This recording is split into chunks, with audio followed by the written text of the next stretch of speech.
Alors, bienvenue à tous dans cette vidéo que je fais en partenariat avec le serveur Discord Jeux et Stratégie, grâce aux encouragements du maître du serveur.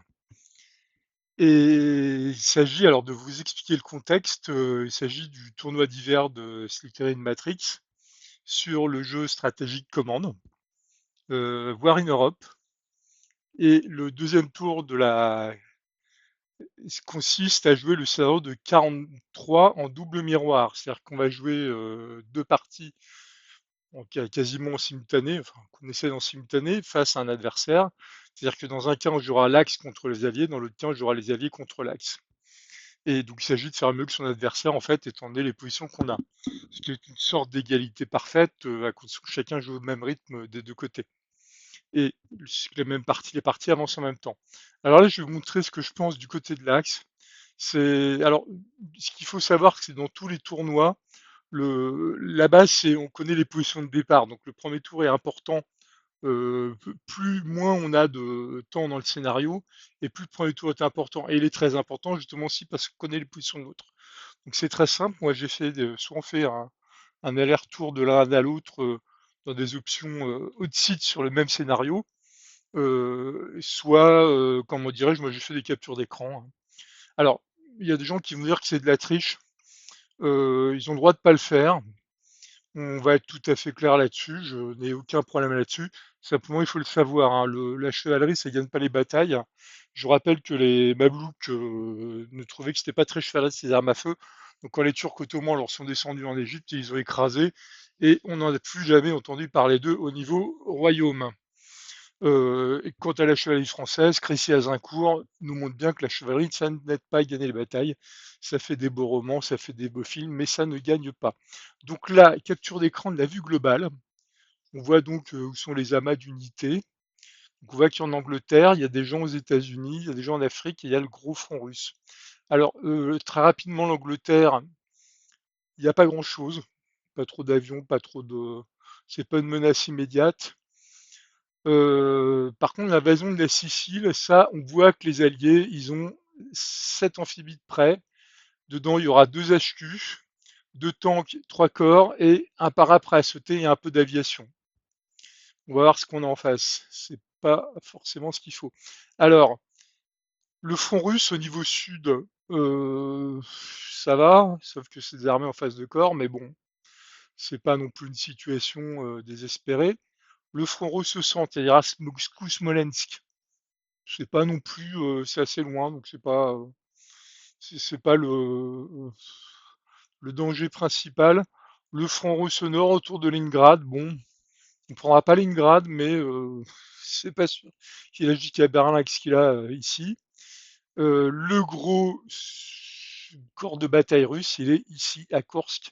Il attend les Allemands, les blindés, les avions et de l'antitank et de l'artillerie. Alors, sachant que, petit point techno, ce qu'il faut savoir, c'est que la techno allemande 3 en tank, 3 chez les Russes, donc équivalence au niveau char. Au niveau anti-char 3 chez les Allemands, elle vient de passer à 3 chez les Russes, mais sauf que les unités n'ont pas été améliorées. Donc on a un avantage d'un tour ou deux max. Et quant au chasseur, le chasseur russe est à 2, le chasseur allemand est à 3, sauf que bah, ils sont pas tous améliorés. Donc voilà. Donc en gros, il n'y a pas les HQ peut-être sont meilleurs, mais quand on voit les rapports de force, on voit alors il y a de l'artillerie, tout ça en opposition d'attaque, ça risque d'être compliqué quand même, hein. Alors, ce qu'il faut, deuxième chose primordiale, c'est les conditions de victoire. Si vous voulez faire des points, si vous voulez vous amuser, c'est pas un problème. Si vous voulez faire des points, il faut voir les conditions de victoire. Les conditions de victoire pour le décisif. Donc on voit, alors, il faut que l'Axe y prenne Londres. À ce stade de la guerre, j'y crois pas du tout, sauf être quelqu'un de très expérimenté face à un nouveau débutant au deuxième tour d'un tournoi. Soit il a abandonné, enfin, c'est improbable, voire impossible. Au moins improbable. Ensuite, il faudrait prendre Leningrad. On a vu que Stalingrad, le Caire, Moscou. Ouais. L'allié pour gagner une victoire décisive, bah, c'est simple, il doit écraser l'axe, hein, Rome, Varsovie, Paris. Berlin. Donc ça, c'est pas mystérieux, mais il y a des conditions de victoire intermédiaires, c'est dans le guide stratégique. Sur le scénario, ils sont tous en anglais, désolé. On a quelque chose qui s'appelle Avoiding the Stalemate, éviter l'égalité, qui vous donne des conditions de victoire intermédiaires. Donc on a toujours les décisifs, avec les petits scripts qui tombent quand on pense que la partie est perdue d'un côté ou de l'autre. Alors, une victoire majeure de l'Axe. Il faut qu'ils prennent Londres et Moscou. Comme je dis, Londres, j'y crois pas. Moscou, je trouve ça très difficile. En tout cas, pour moi, offensivement, j'y crois pas. Je suis pas en capacité de le faire. Mineur, il faudrait qu'ils tiennent soit Londres, soit Moscou. Bon, Londres, je vous ai déjà dit ce que j'en pensais. Moscou, j'y crois pas non plus. Donc, je pense pas que les conditions de victoire soient favorables à l'Axe dans ce scénario. Par contre, la victoire alliée mineure, il faut qu'ils prennent, il faut qu'il ait Paris, Londres, Moscou et Washington. Ça va être plutôt facile de garder Londres et Moscou. Il faut prendre Paris. Donc en gros, il faut, entre la Russie et les alliés de l'Ouest, il faut arriver à mettre une dégelée à l'Allemagne, au moins pour prendre Paris, si on veut espérer un niveau de victoire quelconque. Sinon, bah, on tombe en gros dans les égalités et il y a quelques pouillèmes de points qui se font sur ce qu'on a fait au niveau, si on a attendu trop longtemps son tour, si on a démoli beaucoup d'unités en face. Donc, alors moi, mon plan, il est simple. Je ne pense pas, j'aime pas attaquer à des endroits battants, bien retranché, bien blindé. Je vois pas l'intérêt.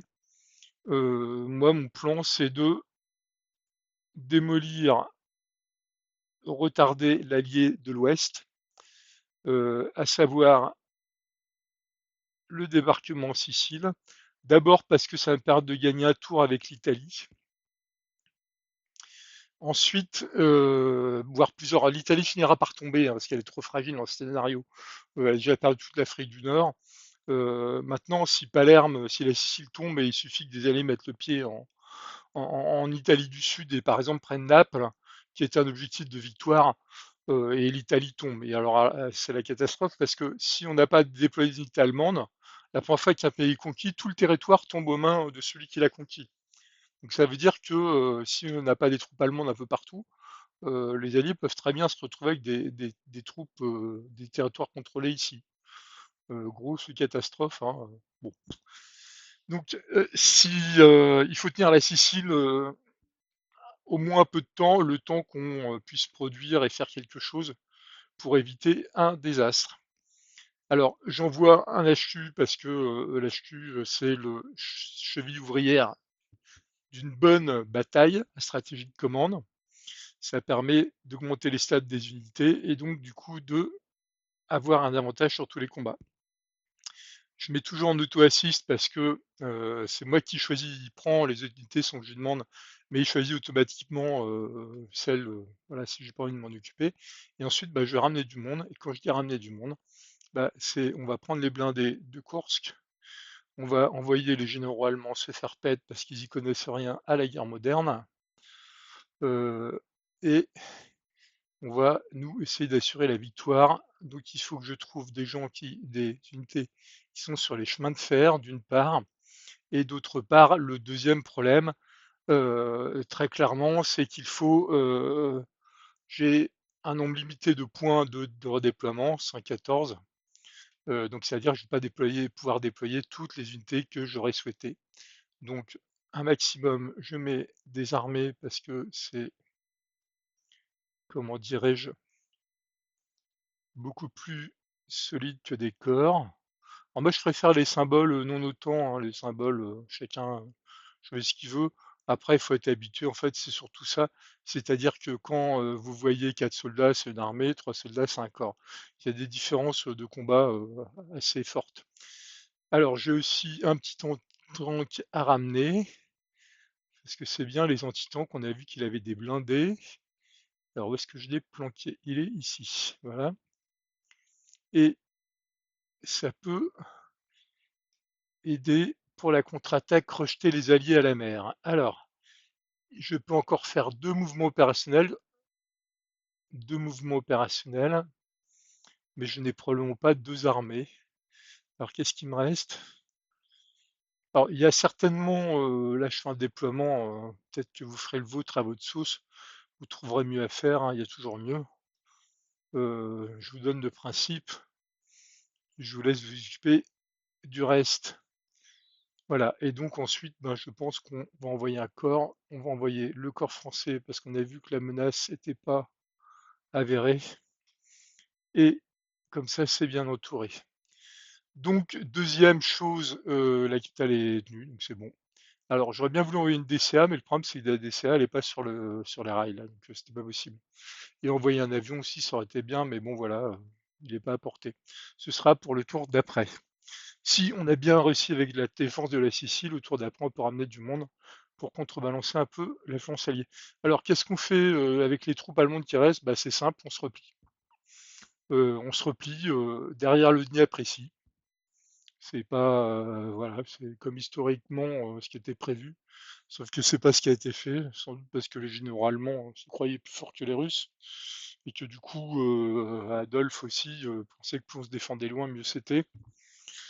Bon, alors les généraux allemands sont pas des génies qu'Hitler aurait bridés, hein. Il n'y a rien à dire sur Hitler, c'est un criminel de guerre.